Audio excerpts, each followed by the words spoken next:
right, well, hi everyone, and thank you all for coming, and thank you to all of our speakers for being here tonight. We're really happy to have you.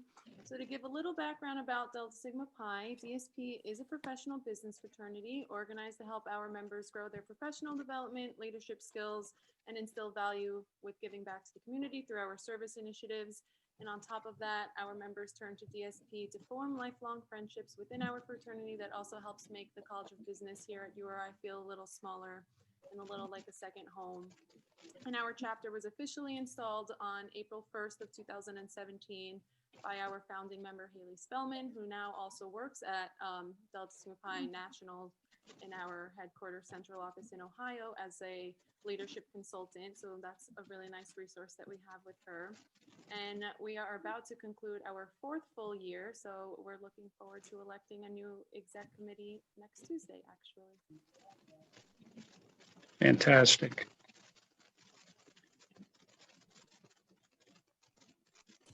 Okay, I'll just jump in if that's okay. Please.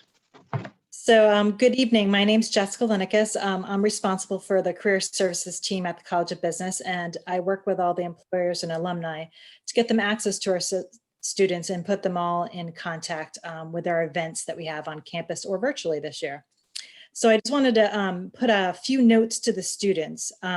We have a bunch of J-term programs going on. We have a free shadowing program that's going to be happening during J-term where a student can select a company and virtually visit an organization. And this will give you a feel for what the company does and how things are there. So look for those in the newsletter. We're also offering a J-term class, which is the art of networking and building relationships. We'll be hosting multiple network events with outside organizations to build your network and teach you how to build yours. And there'll also be a speed networking within that as well. We also have many events that are coming up in spring, so please read the newsletter, especially during break when you guys are completely virtual, and stay in touch with what's going on. We post jobs and internships in that as well.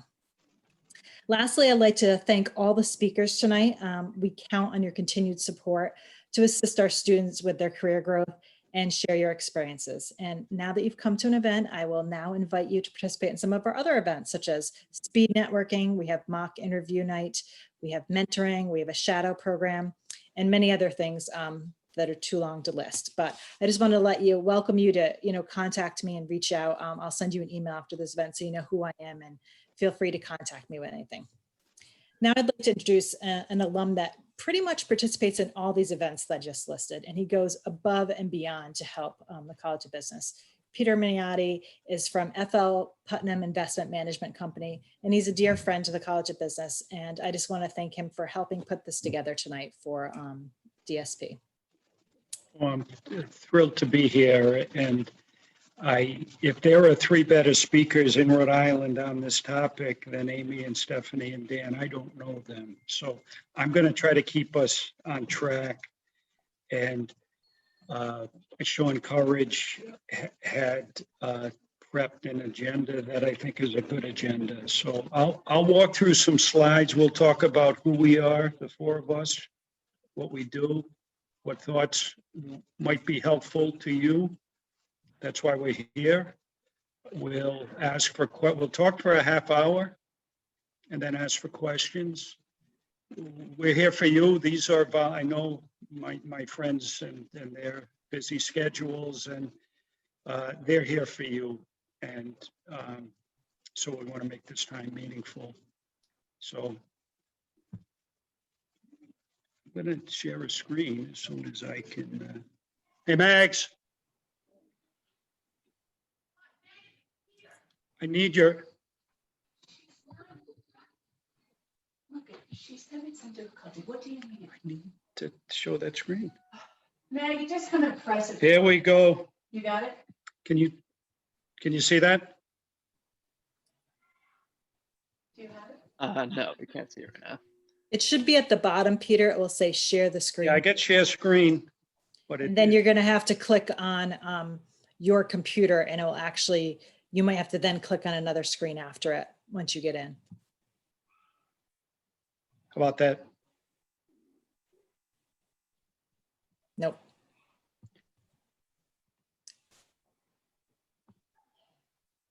Okay, well, I'll talk it through. I want to thank Sean Courage for setting this up. I want to thank Jess Keeler for her leadership. I feel like we're preaching to the choir that some of the things we're going to talk about, getting involved, giving back, how to network, how to find a job, and how to move forward. This is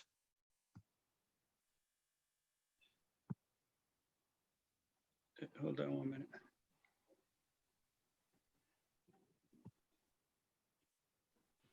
I can do it if you want. Yeah, can I you have pull the up my screen PowerPoint. that I sent the deck? Yeah, I have that PowerPoint. I can share it. Okay. These are the things that happen in our real life too. That's what I was looking for. Thank you. So that's our speakers. I want to recognize Jess Keeler's leadership. And your slide, please, and all of you. This is, I get tired looking at your accomplishments, double majors, leadership positions, and very impressive accomplishments. So thank you all for what you do. Congratulations on your success to date. And there's more to come. So we'll talk about some thoughts on today's agenda. So slide, please. So you see what we'll talk about. Peter, Amy, Stephanie, and Dan will talk about who we are, what we do. We'll talk at interviewing, networking, and the reality of a job search. You'll see that we're kind of talking in order. Amy will cue you up after me on who I am and what I do.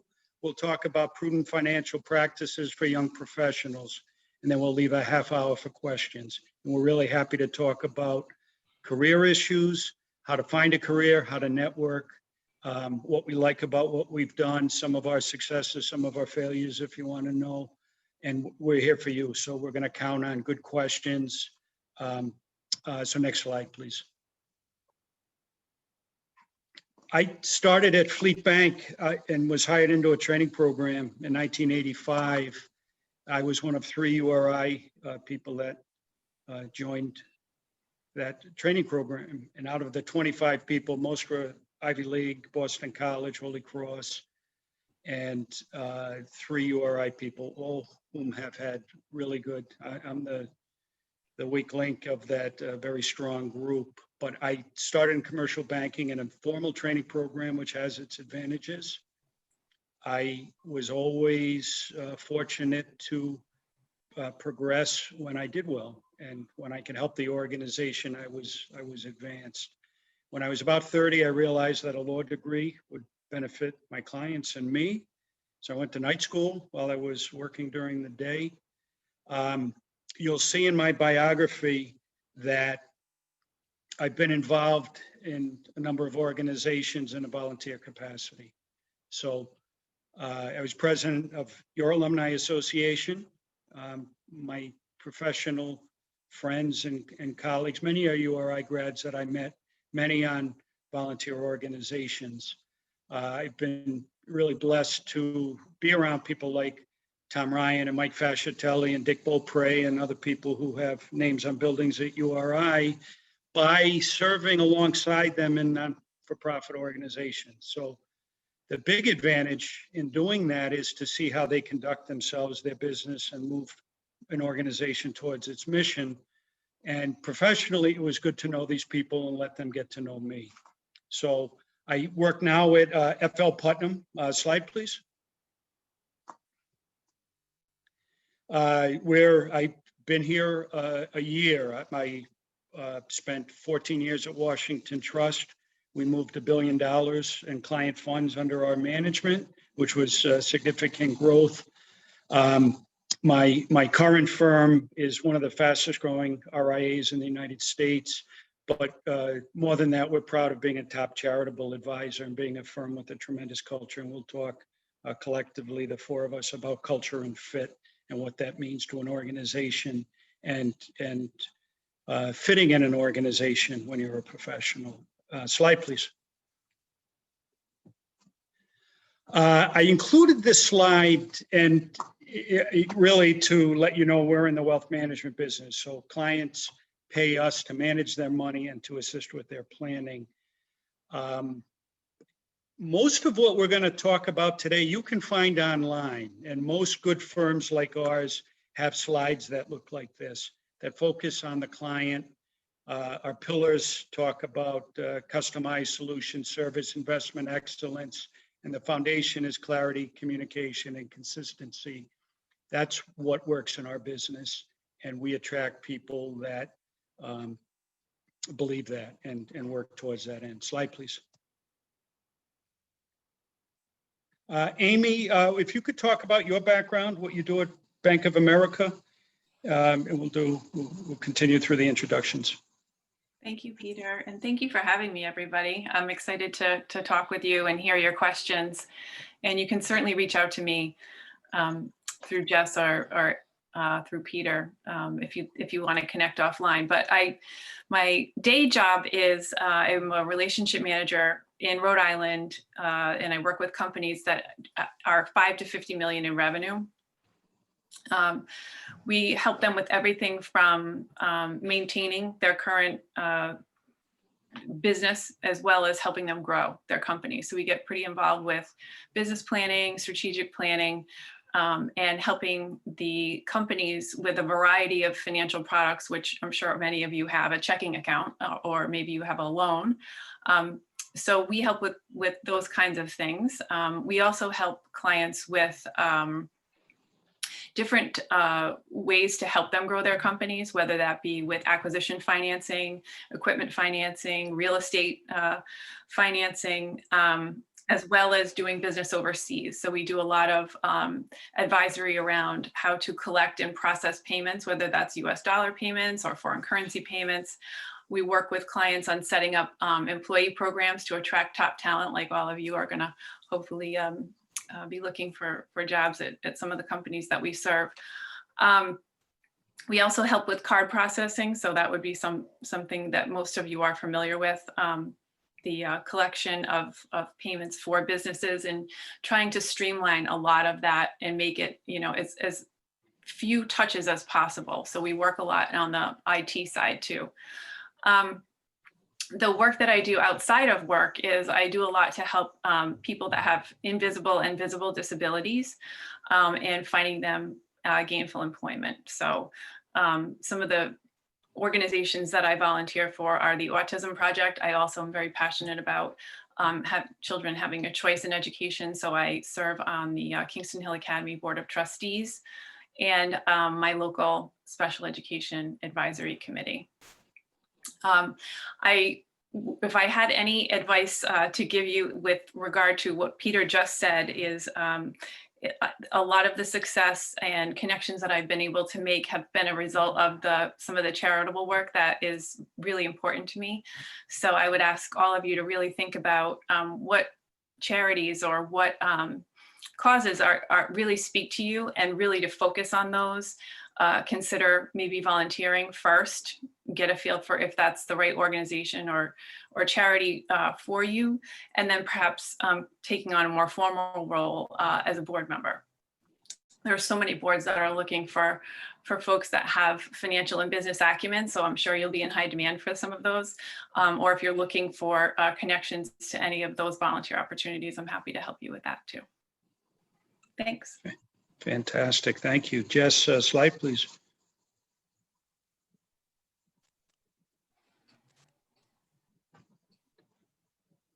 Did I not email? I've got very nice slides that talk about. You know what, Peter? The one you did send, I have my information and Dan's. Yeah, I think the latest deck is not this. If you can pull up while you're talking about your background, Stephanie, you're next, and then Dan. So Okay. I wanted the visual of your impressive background, and I have it in a wonderful deck, but this is not it. No worries. So like many of you, I was a business major at URI. I double majored in finance and insurance, not really sure where that was going to take me. And my first job out of college was with Blue Cross and Blue Shield of Rhode Island as an underwriter. And when I was your age, I didn't even know what an underwriter was, but I always had a strong math background and really flourished in that role. And over the course of 5 years, had different opportunities present to myself at a young age. From there, I moved on to Delta Dental of Rhode Island, where I spent the better half of 20 years, from underwriting to manager of their major accounts. And that role really enabled me to enhance my network. I was working with a lot of clients, getting to know HR representatives, chief financial officers, and really expanding my network there. From there, my career took me to Blue Cross for a couple more years to get back onto the medical side of things. With healthcare reform, really from an insurance standpoint, the medical was exciting to me, and it really enabled me to do what I'm doing now. So I am working for Arthur J. Gallagher, which is a global insurance consulting firm. And our Rhode Island office is located right in Warwick, and we work primarily with Rhode Island and Massachusetts businesses for their employee benefits. And that's everything from their health insurance to dental, vision, life disability, and things like that. So, right now companies, when the economy was thriving, it was how do we retain and attract, retain and sustain our employees, and really looking at the whole benefit package. And, a lot of companies now put a focus on not just the benefits, but the overall employees' well-being. And working for a company like mine, we have resources that enable us to really be a full service brokerage firm for our clients. So in my free time, when my children were younger, I got involved in coaching youth sports, and that was a great way to network with other parents, but you're meeting people that are, in different businesses also. And a couple of years ago, I did get involved with the Boys and Girls Club of Warwick, and I'm on the board of directors there, and it's just a great group of people, and it's just a wonderful cause. And it's amazing when you go to the club for meetings, in a less virtual time, where you see the children and the pride they take in that facility, that's their club, and the ownership they take, and it feels good to give back. I was fortunate when my children were young that my mother would watch them the days that I went into the office, and I wanted to be able to help an organization where these are working parents and it's a safe place for their children to be. But, again, working side by side with people from various backgrounds, from banking to accounting, small business owners, is really given me an opportunity to increase my network, and it's helped me from a business standpoint also. Okay, thank you. So- Dan Lathrop. Absolutely. I'm Dan Lathrop, President Lathrop Insurance. We're a small agency down in southern Rhode Island. But I actually came out of school in 2009, which was not a dissimilar time. Well, everything's a dissimilar time to right now, but we had just gone through a housing crisis. Everyone was saying that no one was going to hire anyone. And Lehman had gone belly up and laid off everyone that had just gotten hired there. So I came out of school and was really fortunate to end up in a training program with Sun Life Financial. And like Peter said, it was a training program that really built a foundation for almost a whole career. So it wasn't necessarily the highest paying offer or anything like that, but it was an offer that came with almost a built-in 3 to 5 year plan that progressed and showed you how within 5 years you could be making $250,000 within 5 years and things like that.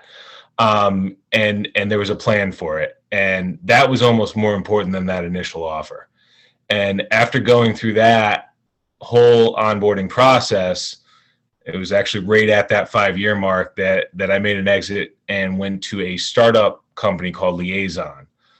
and Liaison built healthcare exchanges, which was right around the time that healthcare reform was going on. So it had started taking off, and they needed someone that understood the insurance world.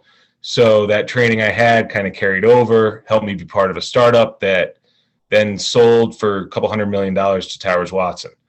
And then as Towers Watson merged, I ended up in the right place at the right time a whole bunch of times. And what's really interesting about kind of the career progression that I had is, while none of that really happened on purpose, it all happened because I just kept putting my hand up as new opportunities presented themselves. When I was at Sun Life, I got to build out the new voluntary benefits product, which was how I got to meet the people that were in the startup. But over and over again, just making sure you're visible with senior leadership was kind of how I ended up there. Eventually, spending 250 nights a year in hotels got a little old, and my wife was pregnant with the second kid.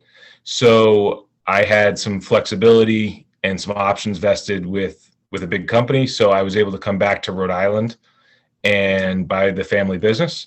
And now I am running the agency down in Westerly, which I came to about 3 years ago. And since then we've doubled in size, and we're continuing to grow.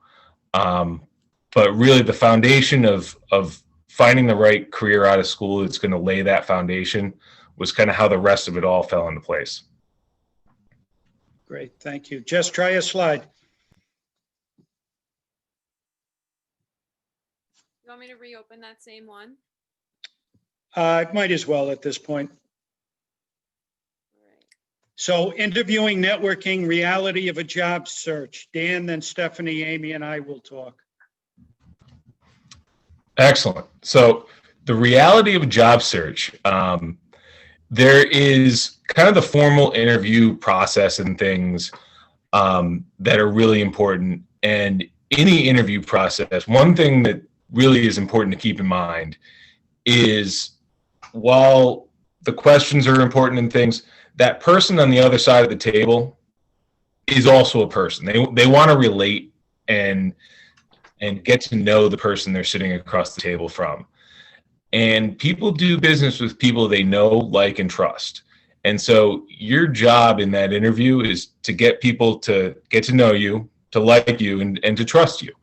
And your achievements, and yeah, as Peter said, the list of achievements that I saw just on that first slide, I mean, you guys have done probably more academic achievements than I've done in my whole life. But that is an important thing to get you in the door. But once you're in the door, it's really about creating that relationship with the person across the table. And that, I think, is often overlooked in the advice that people give students coming out of school, is, really getting to know those people. Spend a little time, look at their LinkedIn, look at their background, look at what interests them outside of their career, what charities they're involved in, and be ready to have those conversations and take legitimate interest. And if you can get interested in what they're interested in, the rest of the interview goes so much easier. And then you can find out if it's really a place that you're going to enjoy working. So that's my advice on the reality of kind of the interview. And then the job search, what I would say is similar to what Peter and I had kind of alluded to earlier. Finding someone with a good training program is as important, if not more important, than that first year offer letter. Great. Jess, back up one slide, please. Up the other way. We'll have Stephanie pick up on Dan's thoughts. So I totally agree with Dan. The resume is going to get you the interview, and then it's personality. Your personality really needs to come through in an interview.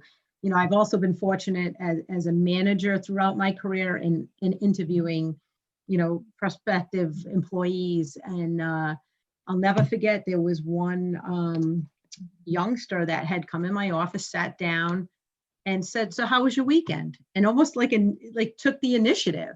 And it showed confidence to me, that she was confident in herself and personable. And again, you're all very talented, and it's letting somebody connect with you, and you find that connection. LinkedIn is an awesome source, as is Google. You'll never know what kind of articles have been printed about someone. And, the more you can interject a personal type of connection, it's more memorable to the interviewee. And I agree with Dan said, as far as a training program, your first job's not going to be your last job, and you want to work for a company where there's going to be opportunities, and larger organizations tend to have more opportunities. You might I started out as an underwriter. It was a foot in the door. And then I realized pretty quickly that, the sales folks were the ones really making the money. And, here I was the one crunching all the numbers for them and explaining everything to them.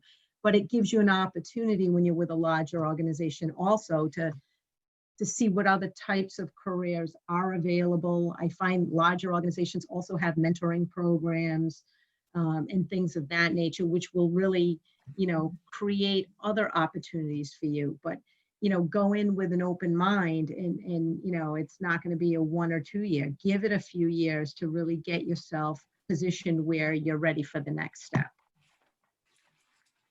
Wonderful. Well, plenty of time for questions. Let's have Amy talk about interviewing, networking, and the reality of a job search. Sure. I'm happy to speak about my experience.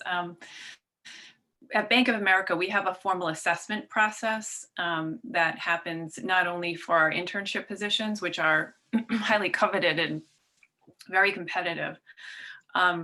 So once that formal assessment process has been established, and I have no doubt that anyone here on this call would pass those assessments, that's when the interpersonal kinds of interviews begin. And Dan was right. The person on the other side of the table is really the person you need to kind of identify with and really listen to. Listen to their questions. We look for specific stories about success or specific examples when someone shares a particular strength of theirs.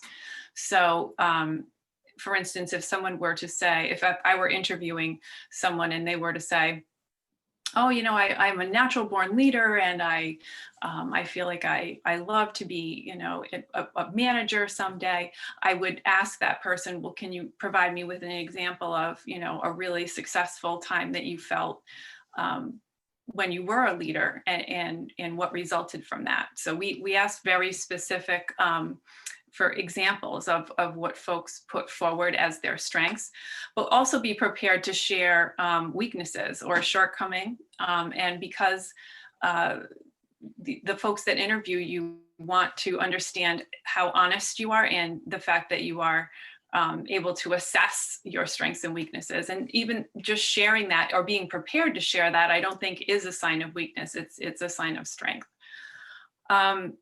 I would say also just be honest with your future and realistic, job expectations.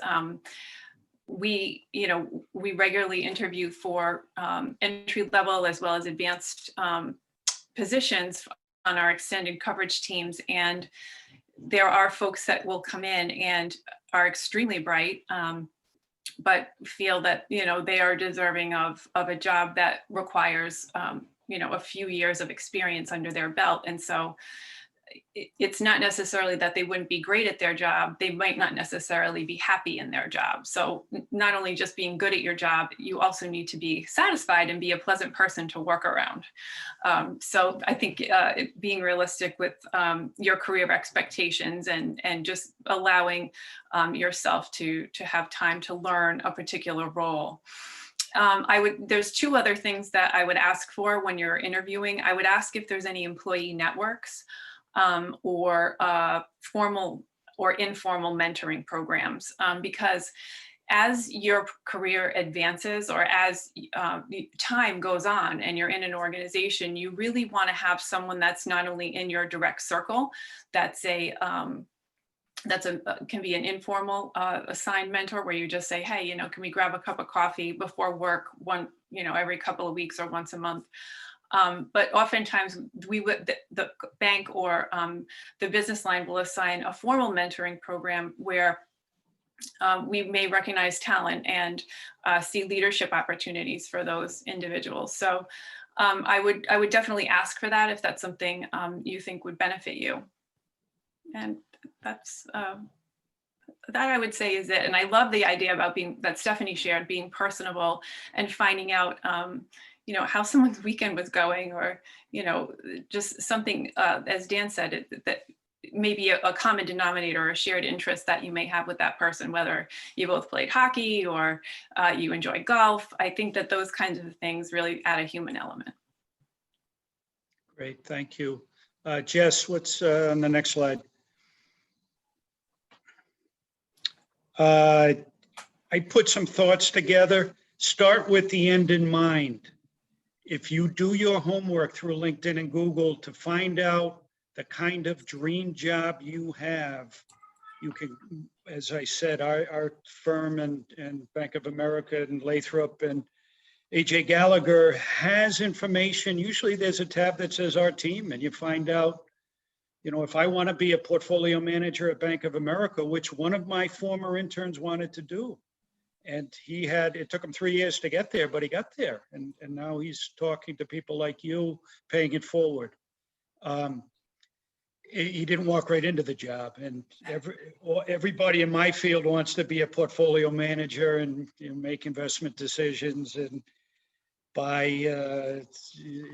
X.com at 8 and sell it at 800. And that's not what I do. And those jobs are fewer, and you have to be realistic on what jobs you're entering, what industries you're entering, and what they may look like 5 and 10 years out. And Wall Street Journal has articles on that every day. You can, New York Times does. You've got to vet your source a little bit. All news is not true, as we've seen. But if you follow, Ray Dalio, we'll have to pick one name, or Bill Gates sent today, he thinks the next NIH, National Institute, that should be in energy for a lot of good reasons that, I think Bill Gates is pretty smart, has a track record that gets people's attention. He does a daily blast on LinkedIn. That was his message today. And that, if you're pursuing a career and it has something to do with researching battery stocks because it's better than coal for the future, that's a direction that you can find yourself and then pursue. And as Amy and Stephanie and Dan said, that gives you something to talk about. And we'll talk more. I'm talking too much. Just do it. There was a great ad campaign from Nike that I hope if you haven't seen it, look for it, because you all know how to do this. This is really sales, and you're selling yourself. Once you understand, and I'm going to put Sean Courage on the spot to talk about Commonwealth Financial. Once you understand the process, it's less intimidating. And it's no different than going from high school to college, going from college, and there's no such thing as the real world. You've been in it for 18 to 20 years or whatever, but you got to do it, and it's not easy. And the people that get the good jobs worked harder to get the good jobs. Start early. I see sophomores, juniors, and seniors in in this audience. Start now. You can do it gently. And network that way, and work at it. And the more you do it, the easier it gets when you realize there's no big deal. I'm just talking with somebody about something that they remember when they were in my shoes as a 22-year-old saying, it's a big world out there. I don't know anything about being a banker, which I didn't. That conversation, you got to be yourself. And Stephanie talked about somebody coming in and said, how was your weekend? you don't have to be a backslapper or a big talker or smooth or polished or look good in a suit. You got to look reasonable in a suit. So, because people notice, but you got to be yourself and be genuine. And if you think, what is this other person thinking at this moment and how can I connect with them in my own style and what worked for me to get you into this honor society, that's really the process we're following. So I told Sean I'd put him on the spot. I made an introduction to somebody I knew at URI who was younger than me. I knew him only a little bit, but I thought he was a good person. I thought he might be willing to talk to Sean, and Sean got an interview out of that. Would you tell the short version, Sean, and then we'll move on? Yeah, so in the case of Commonwealth Financial, Peter put me in touch with one of his contacts, Ben Fichette, and I just had like a casual conversation with him. I wasn't really expecting too much out of it. I was just trying to like get an idea of like his experiences in the industry and learn some lessons from him. And he actually ended up passing me on to his boss, and I thought that was just going to be another like kind of casual conversation to learn about his experiences, but it ended up being like one of the introductory like interviews. So that's just a good way. It shows that all you need to do is reach out to somebody. I'd never met the guy before, so it was just through the contact with Peter, and we had a short conversation, and it helped me get an interview there. And then in the case of Bank of America, there was another person that Peter mentioned their name, Daniel White. I spoke to him, and something that stuck out to me was when he was doing his networking, he would keep an Excel like spreadsheet of all the people he was speaking with, and he would keep track of like who they were, some like notes that they had in their conversation, and when the last time he spoke with them. And he tried to stay in contact by email like every 3 months, and by phone every like 6 months or so. And by keeping all of his like contacts fresh, that allowed him to get more opportunities when he was looking to change positions after his first job in college. And one of the people he had been staying in constant contact with actually let him know that there was a position, and they helped him like get through the interview process and gave him a good recommendation to the hiring manager and everything. So he's still working there today, and he's worked his way up through a couple of positions. So those are just a couple of networking stories that I've learned through other people that showed like how successful you can be if you just put your foot out or hand out there, reach out to people, and if you just keep working hard with the networking, eventually you're going to come across an opportunity that you wouldn't have had before. Sean, I gave you 5 names. How many people were, anybody slam the door on you? Anybody not interested? Anybody wondering why you were contacting? No, everybody answered and reached out to him. I had a conversation with like 3 or 4 of them so far. Yeah, good. And you updated me, and you know, I will share with this audience that I get a lot of resumes, and there's a lot of 3.8 students at all schools, including Ivy League schools in our own state. And Dan White, who's, you know, he was in your shoes, how many years he say was 5 years out? He was the guy that had his mind on being a Bank of America portfolio manager.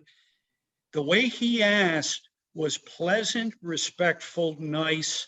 And it was his, when I talked to him, thanks for your time. I know you're busy. I know we've got a lot of friends in common. I know you did a lot at URI. I'm wondering if I can borrow you for 5 minutes.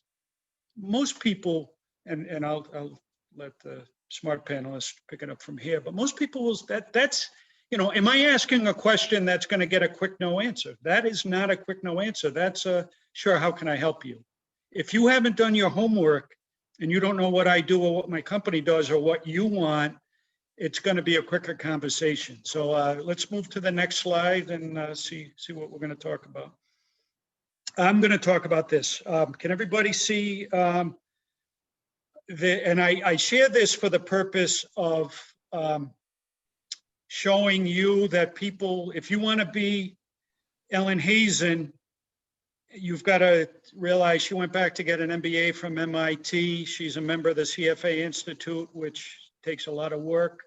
I'm very interested in her, the bottom bullet point on her bio. And if I was somebody like Jess Keeler and saying, I want to be an asset management manager, you have something to talk, or Zoe Sheridan or somebody who aspires to that kind of a position, that gives you something to talk about. Now, if I didn't know to do this when I was 20, but I do know to do this now.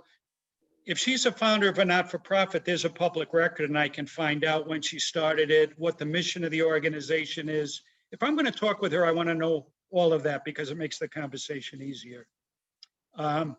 This is not representative of senior management. Our senior management is half women. And I think that's the strength of our organization. So next slide, please. Prudent financial practices for young professionals. Any of these topics could be full day seminars, and let's go to the next slide. I guess I'm talking first about this, and we're tight on time, and the others talk about this particular area better than I do. But this is what we share with clients, and I'll go back to my last bullet point on networking. Start with the end in mind. You got to know what you're solving for. What is, for most people, and when you've been doing it as long as we have, most people coming out of college have the same concerns. If you're blessed to have, a trust fund and father started, a mother started a company, that's the minority. Most people at different stages of their life are wrestling with different issues. We think comprehensively. I really want to hear from the other three about one thing I wish I knew when I was 20. I'll share, live within your means is a big one. The power of compounding is a big one. Go to the next slide. I think I had shared something else we wanted to talk about. There's a continuum. And at every stage, if you're a recent grad with student loans, or if you just sold a company and you're looking to fund your retirement or fund a charity or give back to URI, this is what we call a continuum in financial planning. We can come back to that. Go to the next slide. I think I'd rather, and I'm interested in financial planning. Well, you noticed in my bio, I'm a CFP. You go to the CFP.org, find out what they say and what the academic fields are. That's what we talk about with clients. So let's go to the next slide. End of slideshow. Okay, I think we were doing, let's go Amy, Stephanie, and Dan on that topic. One thing you wish you were told when you were a 20-year-old from a financial planning standpoint. From a financial planning standpoint, I wish I put more money away when I first started working. The time value of money is significant, and our longevity has increased. I don't know how much you get into that at URI, but at Bank of America, we talk a lot about longevity for a number of different reasons, because it affects so many different businesses and industries, but also because from a financial planning perspective, like what Peter does, sort of I call myself the short-term money person, because I'm kind of helping clients day to day, year to year, where someone like Peter is very long-term focused and helping clients be able to retire or reach a financial milestone. So I wish I saved more money initially. I kind of waited until I had a car before I was putting money in my 401k, which, I drove around an old batty car for a while, but I guess if you're going to live to be 100 and you don't want to work when you're 80, start putting money away now. And the other thing I would say to you is not necessarily financial planning, but don't spread yourself so thin with volunteering that you don't have enough downtime to really rest and enjoy yourself. I think that I tended to, anytime someone asked me to volunteer for anything, I said yes. And I ended up on boards of too many volunteer organizations. So that's why I say to you, just pick one thing that's really important to you, focus on that, and make connections and spend your time wisely. Can Amy said something that I learned the hard way. if you don't feel passionately about something, don't do it. Yeah. As far as volunteer work, life's too short. There's not enough hours in the day. I got on a board and I found I just didn't really care that much. It was not basic needs. Good advice. And it probably came through. People said, this guy shows up and he doesn't care. And it was different from the URI Alumni Association or some of the other organizations I've been in. Amy, can you Stephanie, pick up the thread from there? Sure, and I agree with Amy. Your first job out of college, you're gonna have a 401k. You're gonna say, I've got student loans, I've got a car payment, I've got things like that. You're not used to earning a paycheck today, so go into that with a mindset and put money in your 401k. Put as much as you can day one. You'll get used to not seeing that money because let me tell you, over the course of your career, that will grow significantly. Stay on your parents' health insurance till you're 26. Why not? There's the Affordable Care Act. And I have 2 adult children. They're 25 and 23. We said, we're going to keep you on the plan, put more money in your 401k. And then when you're able to get your own employer sponsored insurance and they offer you a high deductible plan with the HSA, take it. That's another investment vehicle for you. You're going to be working better than 40 years. That's another way to put money aside to help you as you get older and into retirement. So I feel that those are 2 good vehicles for you. Loans are going to be there. You're going to pay them off. You're going to be diligent about it. You will have that extra money to put aside if you do it out of the gate and don't think about it. That would be my best financial advice. It's amazing how that grows over time. Dan, please. So I completely agree. Savings important. The biggest thing that I think that is really important is understanding how your compensation works. If you can go into a job, especially if you have a job with leveraged compensation, figuring out ways to maximize that comp plan is absolutely crucial when working for a big company. It's not greedy. That's why it's there. They want you to pull all those levers. If you can break the comp plan and get a $300,000 bonus when you can, by all means, you're supposed to do that. So making sure that when you get a job, you understand in detail that comp plan and understand how to pull the levers to make that number as big as possible. That makes the rest of it a lot easier. Then you can still max out your 401k and get the Rolex you want. So I think that's something that is often overlooked is making sure that you know and understand how your compensation works. And also for those other jobs out there, the jobs you're reaching for, understanding how that compensation works and what you need to do to get there. So that's one that's completely overlooked. And we have people in our office that sometimes we have to remind them, hey, look, if you spend your time on this, you'll double your income versus spending time on this. So really getting people to focus on those things.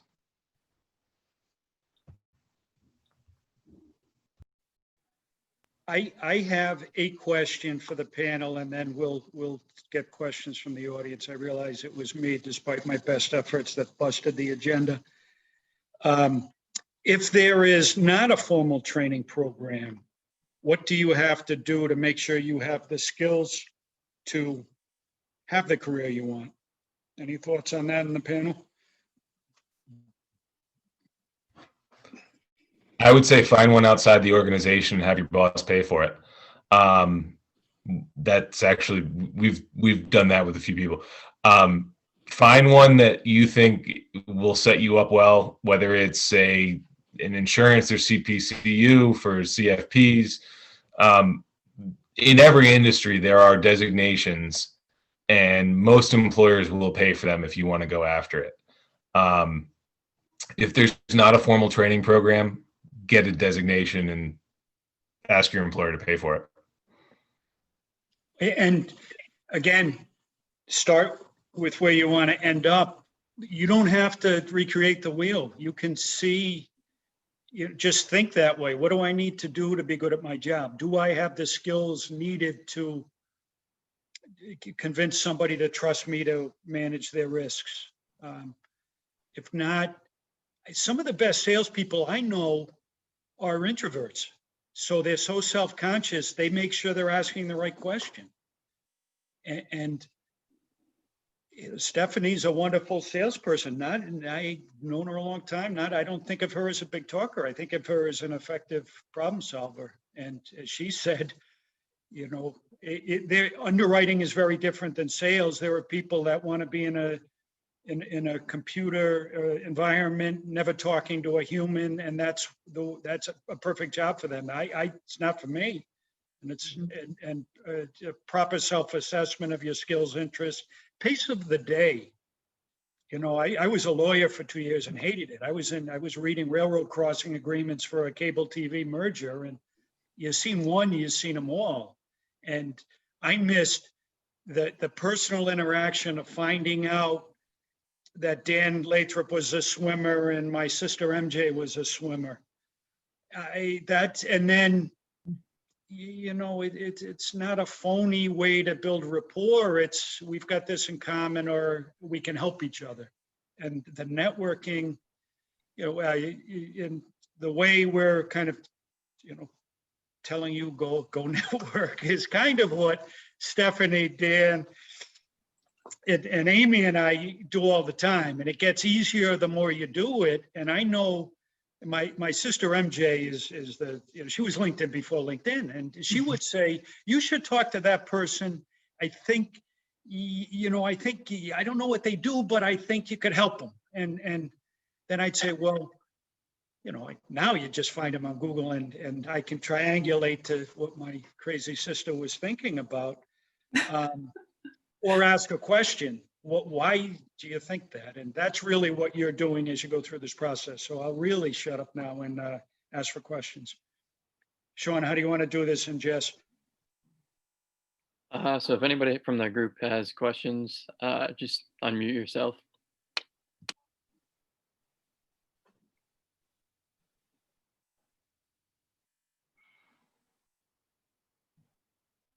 I can ask a question based off of my recent experience, just in case anyone else ever goes through it, if any of you have anything to share about it.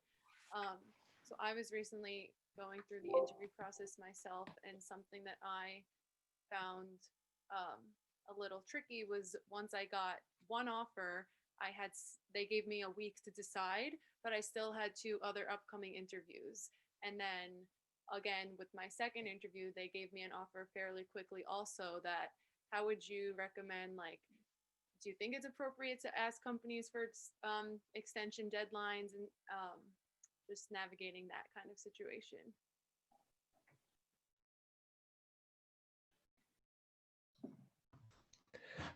I would, first of all, say it's probably okay to ask for an extension, especially in a position where you're at now, where your starting date wouldn't be like 2 weeks from now. They may not give it, but it's definitely okay to ask. The other thing that I would say is, if you have something in mind that you want and you get it, I would say a bird in the hand's better than 2 in the bush kind of thing. So don't string too many people along. Stephanie? No, I would agree with that. I think it's fair to say too, if you feel pressured by a deadline, be honest and say, you know what, they know you're interviewing, right? You're graduating from college. It's clear you're looking for a job, and be fair and say you're going to need another week. And if they're willing to give you that, then that's fine. And then maybe it's not the right fit, but it can't hurt to ask and see the reaction. If the offer you feel you've received is fair and it's a company you want to work for, I do agree with Dan, then take it. Don't drag it out. But if you're really banking on the second one, I think, you can ask and you can let them know and see how they react.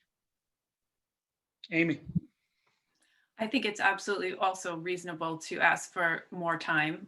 We do that in our hiring process, but it also might help to ask them to help you maybe making a connection with someone who has just been hired.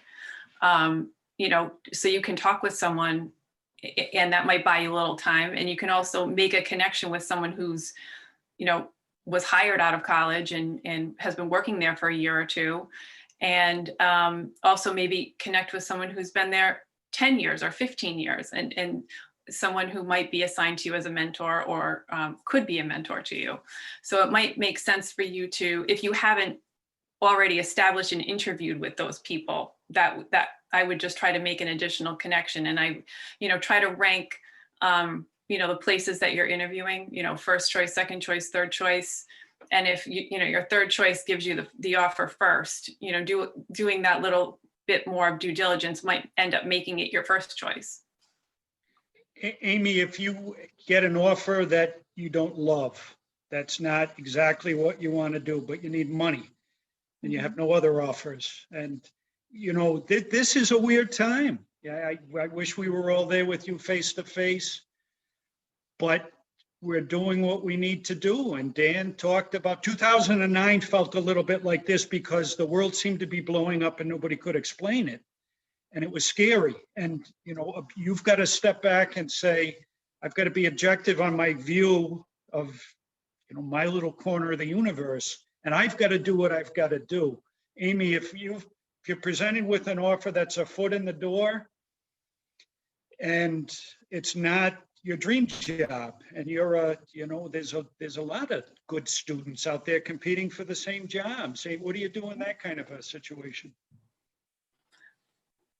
I would probably take the job because I don't think unless it's just a lousy company, I can't imagine not being able to find an opportunity within a role.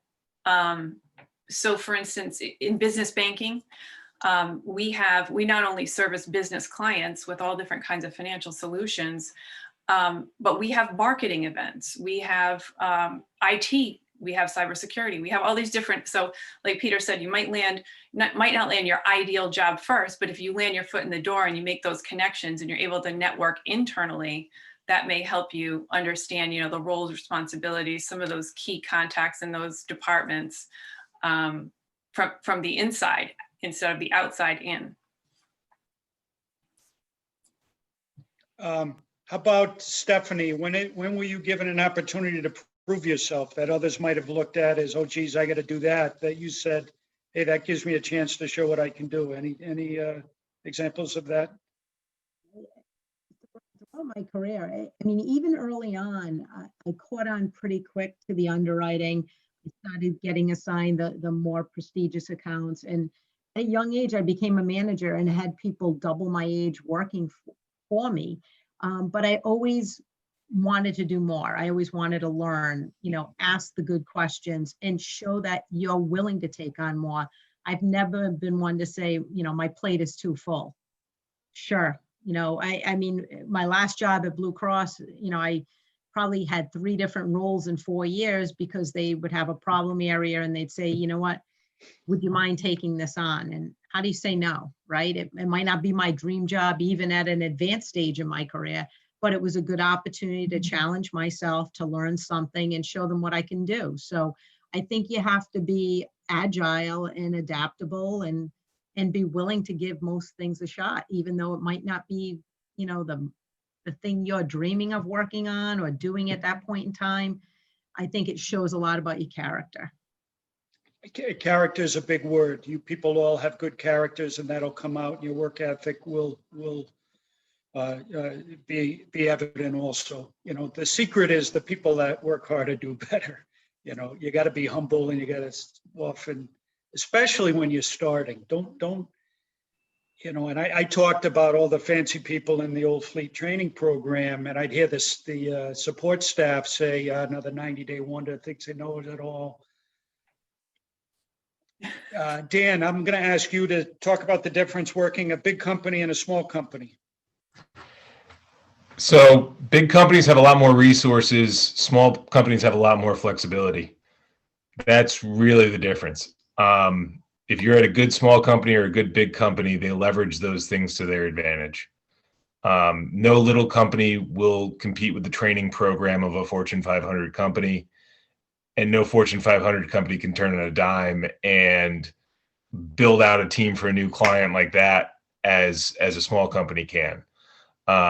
So depending on if you want that entrepreneurial spirit at a small company or even with a big company leveraging their resources, I've always thought the best career path is to go work for a big company, have them get you your sea legs, and then if you want, go to the smaller side and lead it.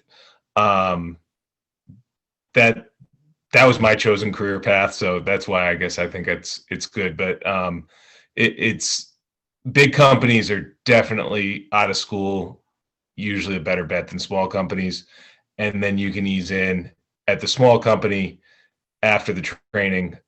We usually hire people 2 or 3 years out of school.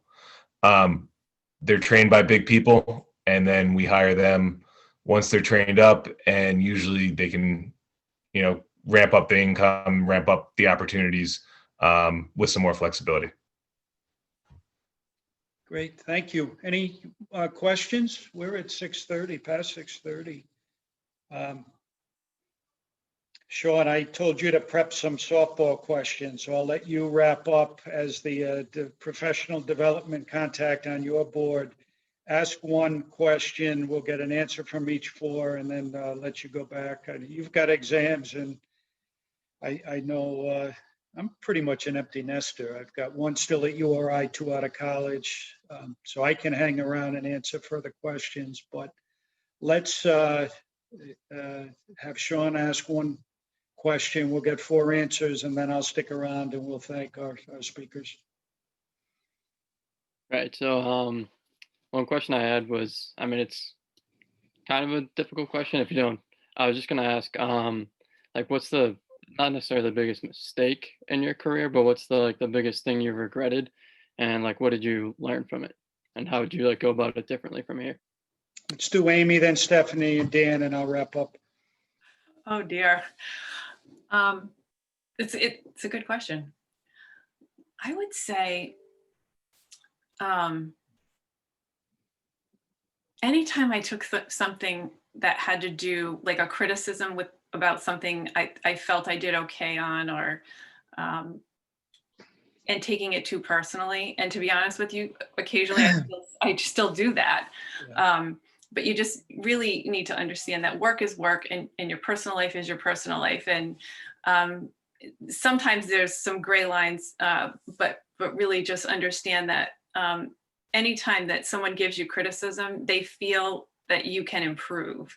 And so if you understand that there's opportunity for growth, and you just focus on the fact that you have the opportunity to learn more, I think instead of feeling bad about, not making a point or speaking to something that maybe you should have, I think that having folks around you that are willing to give you constructive criticism is really important.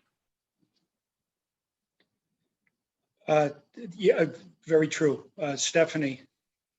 So the one thing I would have done over is I spent 20 years with one company, which probably none of you will ever do, because I think that's, a thing of the past, so to speak. But, even though over 20 years I was in 3 different roles, I found my career was a little stagnant because it was a smaller organization. And, when I made the decision to move on, it really, even, as I hit 50, grew professionally. So it's never too late. And I think just the opportunities that have presented themselves to me in the last 5 years, I wish I had done it sooner. But you know what? You can't turn back the clock. It was a good organization.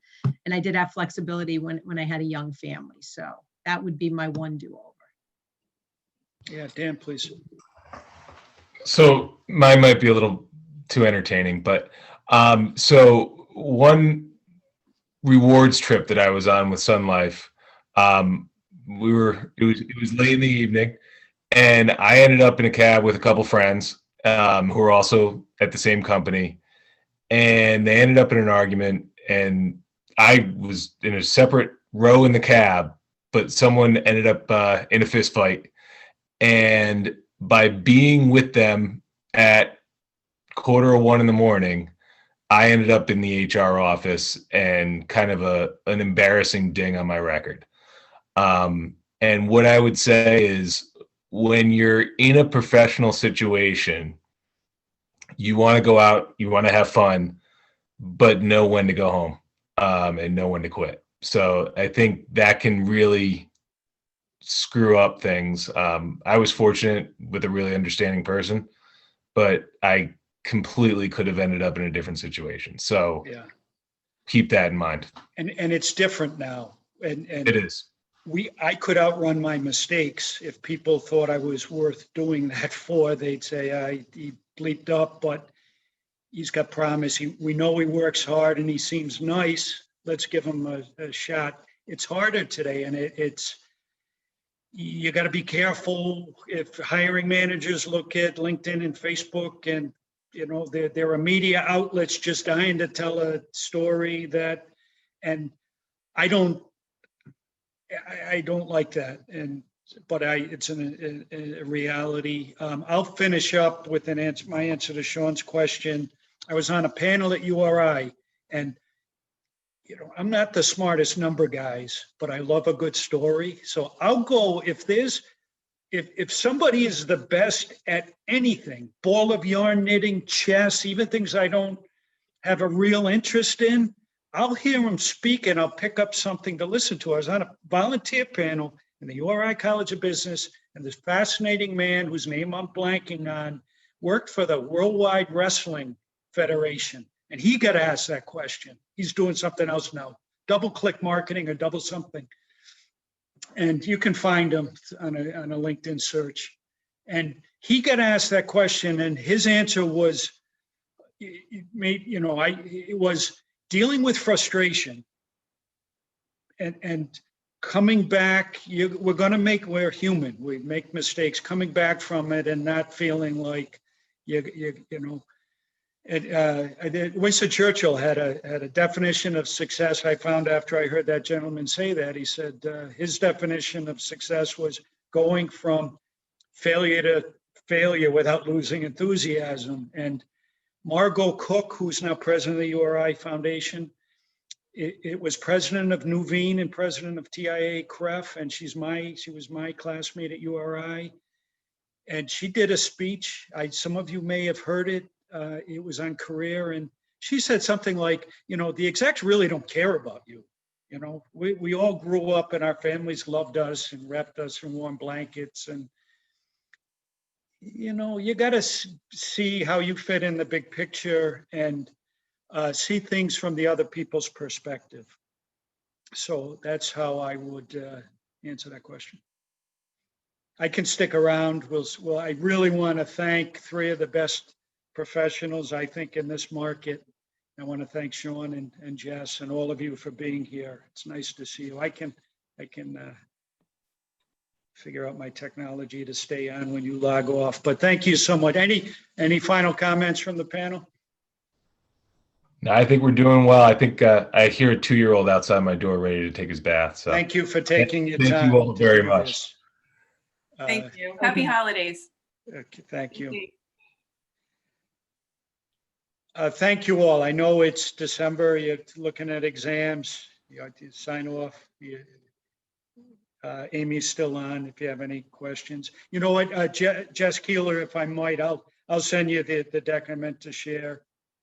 I prepared, because I have great respect for you and your group, and thought I was ready, and things still went wrong. And, we move on. I hope this was time well spent.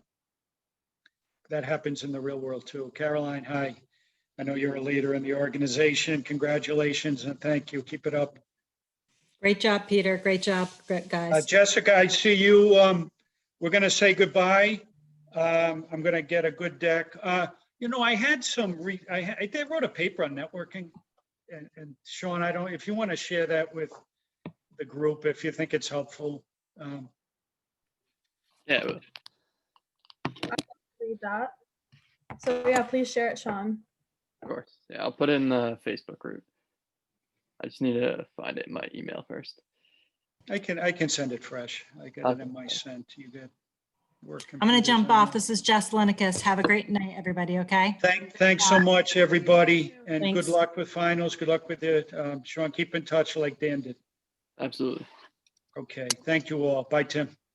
Thank you. Have a great night. Thank you. You too. Bye. Thank you.